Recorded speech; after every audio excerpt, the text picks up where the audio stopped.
Hello, hi. Today we're going to talk about the compatibility between a Pisces and a Taurus Gemini cusp. So excited for this one because I myself am a Taurus Gemini cusp, May 20th, what? And I absolutely love Pisces. I don't know what it is about Pisces, but I feel so drawn to them. And I haven't dated one, but I'm so excited to get talking about it and what it would be like for you. So welcome. Welcome. Taurus Gemini cusps have a lot in common with Pisces. Your love is like super glue, and you both get super tangled up in it. You get tangled up in each other's lives. Your heart is very intertwined with their heart, you know? Just like enmeshed, basically. You both have really deep emotional conversations and intellectual conversations. And sometimes that can overshadow the bond you share. It can be so easy to get enraptured with the now that you forget where you're both going. You need to be careful not to get swept away with them. The last thing you need is for your bond to become stale. Gotta keep things fresh. These discussions you both get into are part of what keeps your spark alive. Don't ever lose that. Your Pisces would make you more easygoing. They have a very powerful effect on your energy. It may feel like you're not really getting anywhere with your Pisces, like you reached a plateau. This is a very messy dynamic. It's very hectic, and there tends to be a lot of drama. It's a lot. You both share a very similar sense of humor, and you love to make each other laugh. Passion is this couple's middle name. This is a fiery couple, despite being water, earth, and air. Once that fire is lit, they become unstoppable. You would probably just enjoy coffee dates or sitting at a nice cafe. Get in that matcha latte. I like the matcha latte with macadamia milk and lavender. There's this place I go to near here where I love their lavender matcha latte with macadamia milk, and it is so good. Oh my god. It's like heaven, if I believed in heaven. Which I don't, but you get what I mean. Keep those activities simple. Like, you don't need to do something grand and complicated and whoa. You just need something simple, like sitting at a cafe, you know, talking, having these discussions, having the passion, the fire, the spark, you know? You also need to know what you want with a Pisces. What are you aiming for? Listen to your intuition when you're with them. It tends to be louder in their presence. You need to be careful not to get too comfortable with them. Don't let yourself get complacent, okay? A Pisces would be on your side. They are a great partner for you. They support you. You tend to share everything with them. Like, it goes deep. You have each other's backs. You might not always care about being realistic with them, but your ideas, they take center stage. And it also just makes things special. Pisces tend to really value what you think of them. They want to make a good impression for you. They might seek your approval. You complete each other. You would enjoy taking a stroll with them or just talking. Keep it simple. You both are good at talking and chatting. It's a huge part of your relationship, okay? Sometimes it's easy to talk and talk, but you can't forget to walk the walk. Actually acting on the things you both talk about, wanting to do, is really important. You need to manage those wild feelings that you have for your Pisces. You need to keep it together. It may be really tempting to drink alcohol or escape reality. Pisces is ruled by Neptune, and that means that they can often try to escape and go do something to try to take their mind off something. They'll try to seek out distractions or escape reality, often through substances or binging something or scrolling social media, whatever it is they need to consume in order to forget about reality. And they just get lost in their fantasies, you know? They are dreamers. And it's going to be really difficult for you not to indulge in escapism when you're with them. Yeah, I feel like as a Gemini, it's already hard. You know, I feel like our brains get very overstimulated very quickly because of that Gemini energy. And when we're stressed out, it is nice to tune into something else and get lost in that sensuality or that fantasy. So I can understand that. And I feel like, you know, with a Pisces, it would be 10 billion times worse if you're not careful. Be careful, okay? They might be a little too needy for you, too sappy for you in the long run. They can lead with their emotions, and this relationship is usually impractical. You know, it doesn't necessarily make sense. Maybe it's not the smartest thing to be in, you know? It's not grounded in reality, and it can be too perfect. That's a problem. There doesn't tend to be many power struggles between you and a Pisces, which is actually really refreshing. A lot of zodiac signs struggle with a dynamic like that, where they have kind of a imbalance when it comes to like who's in charge and who wears the pants and whatever. And I feel like with you guys, it's just so similar. You guys are on the same wavelength, which is really nice. As friends, you both don't really care about logic. This is a very instinctual friendship. You're both very social as friends. You like to celebrate each other. Like if one of you has a promotion or, you know, something great happens or your book is getting published, they're gonna take you out on the town. Like it's a very pleasant, you know, festive friendship. You also tend to be a very outgoing married couple. So when you're married, you tend to go out a lot. You tend to be friends with a lot of people. You might be social butterflies. You might not, but you just tend to have more of a social life, and you don't tend to just stay home all the time in your little bubble. Don't immediately assume you are the only person that your Pisces is seeing. You often start out with you kind of honing in on them and being like, I want to be with you, but they're still seeing multiple people at once. Relying on your mind will only get you so far with the Pisces. But it's okay to use your brain, you know, and use critical thinking, no matter how much you just want to enjoy yourself. And that's part of being a Gemini, right? It's something we constantly go through in our minds, is we're always kind of like overthinking things, or maybe thinking, the gears are always turning, you know? We have that Gemini mercurial energy going on, and yet we're trying to ground ourselves at the same time and like enjoy the moment.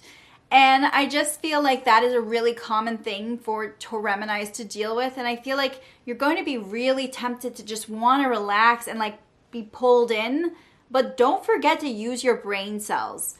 Even if not everything makes sense, like don't forget to use critical thinking. You're probably going to be the one in the relationship who has to plan everything and keep things together. They're gonna look to you to keep track of stuff. You both love to joke around, and you have your own flavor of humor. You both might enjoy puns or dry humor. A lot of your dynamic involves discovery. Discovering each other, discovering yourselves, discovering new heights in the bedroom, you know? Going deeper and deeper and deeper. It's a journey.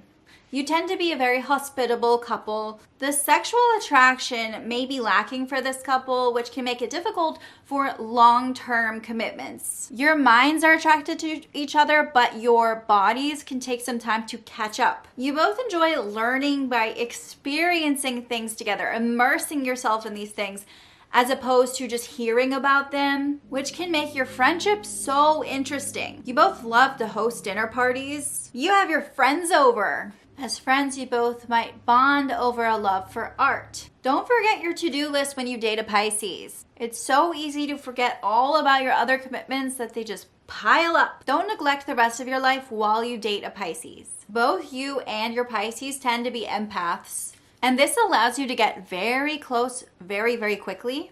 It's common for you both to be intimate even when you barely know each other. Being with them is thrilling. You tend to be the one who finds a place for you both to reside when you want to move. You're the one scrolling the listings, setting up house visits, calling people, planning. You both tend to overreact a lot. Feelings are just so heightened. You have very little patience for your Pisces. You're a cocky couple. However, you can be excellent allies with the Pisces as long as you're able to express yourself and remain super transparent with them. You tend to enjoy the same hobbies. Your relationship is one big adventure. This is that couple that hosts Thanksgiving together and loves it. You enjoy celebrating at your place and having friends over. As friends, you both might enjoy writing. Maybe you're part of a writer's group. It can be something you bond over. The more you ignore the rest of your life when you date a Pisces, the more things will just pile up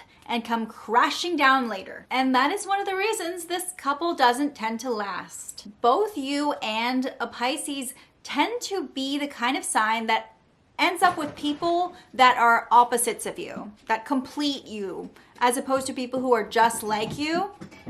If you hear noises in the background, it's because my cats are running everywhere. They have the zoomies right now and they're fighting. And it's very fun to watch, but also very disruptive. So I apologize. I think it's just weird that you guys vibe so well given the type of partner you usually go for. Often the Pisces is the one who moves into your place instead of you moving into theirs or finding your own place as a couple. Obviously, this isn't always the case, you know, but it does tend to happen this way. Being with a Pisces is exhilarating. There's so much more to explore. You learn so much from being with them. It never gets old. You both have really big hearts and you have so much compassion and understanding. And you're both just so happy to be there for each other. You have so many things to talk about. Now, I don't have any recent dating experience with a Pisces, but I can tell you that one of my childhood friends was a Pisces. And every Pisces that I've met, I've absolutely loved, okay? But this friend is somebody that I thought I had a crush on when I was growing up, and I realized how similar we were as time went on. We led very parallel lives. You always just have so many things to talk about with a Pisces, and they're kind of like your family. I would say Pisces is more like your family than anything. They just fit, you know? Some of your most profound conversations happen in the middle of the night when you both should just be asleep. It's funny actually because all the Pisces friends that I have, some of my best moments with them have been at night. Literally, like in the middle of the night. Wow. It's like the night allows you a certain intimacy that the daytime just doesn't allow, because in the light, everything's revealed, you know, it's just there. But the night allows you to throw away these walls that you have to put up during the day. It's beautiful. As friends, you tend to bond over music. You might play an instrument or play the same genre. Actually, this is very true. Oh my God. I love how I'm resonating so much with my own video. That just makes me feel so good inside. You would enjoy seeing a concert together. But yeah, you might find that you work best as friends instead of lovers. The sex isn't always the best between the two of you. And you might feel like you work best in a platonic relationship instead of a romantic one. It's very unusual for you both to date each other. You can be super paranoid about certain things, and your Pisces needs to be understanding of you. Like, they can't roll their eyes when you need to double check that you turned off the stove or that you lock the door behind you, or when you need to remind them of something. And being friends with a Pisces is intense, but in a good way. Besides, romantic relationships are not always worth it with a Pisces for you, no matter how much chemistry you have with them. As friends, you might enjoy visiting a museum or art gallery. Or you could go to paint and sip night, although be careful of not getting too carried away with that alcohol with a Pisces. You need a lover who will appreciate all the organizing you do and how much effort you put into the relationship. See one who wants to help out. Is that your Pisces? As friends, you aren't afraid to call each other out on your bullshit or just speak your mind about things. You have a lot of witty banter and love to laugh and tease each other. Yay! Remember to comment below if you like this video, if you agreed or disagreed. I want to know what your story is. Do you like a Pisces or a Taurus Gemini cusp? You know, have you divorced one before? Are you going to get married to one? Have you dated one in the past? I would love to know your story. Share with me in the comment section below. That's how I learn, and I also just love it. I love hearing your guys' experience. I also just wanted to say that the reason that I haven't been posting that much is because I was diagnosed with MTD, which is muscular tension dysphonia, which means that it feels like I'm being strangled when I talk. So sometimes I'll wake up and I can't even speak at all. I don't have a reliable voice. Today is one of my good days, but there are days when I wake up and I literally cannot get a word out. Like, I have to carry a whiteboard around to communicate with people. And And it's a muscular thing, but my vocal cords aren't closing properly. So it puts a lot of strain on me to talk. So I am getting help for this. I'm going to vocal therapy and I'm working on this with someone, but I just wanted to let you guys know in the meantime, if I'm not as active, it's because of this, because I have these health issues that I've just been dealing with. And it's hard to be consistent when you don't know when you're going to be able to talk, you know, when you don't know what you're going to be able to do. Some days I can speak for like 15 minutes, but it starts to hurt. So it's just kind of like I'm feeling things through right now, but I am going to continue to post these as soon as I can, and I'm so excited. I really am. So thank you so much for being here. Oh, subscribe to my channel. And also, you are welcome to book a reading with me. You can look on my website to see what available times I have. And yeah, I'm so excited about this. I offer intuitive astrology readings as well. So check that out, zoethepsychic.com. All the links are below. Bye.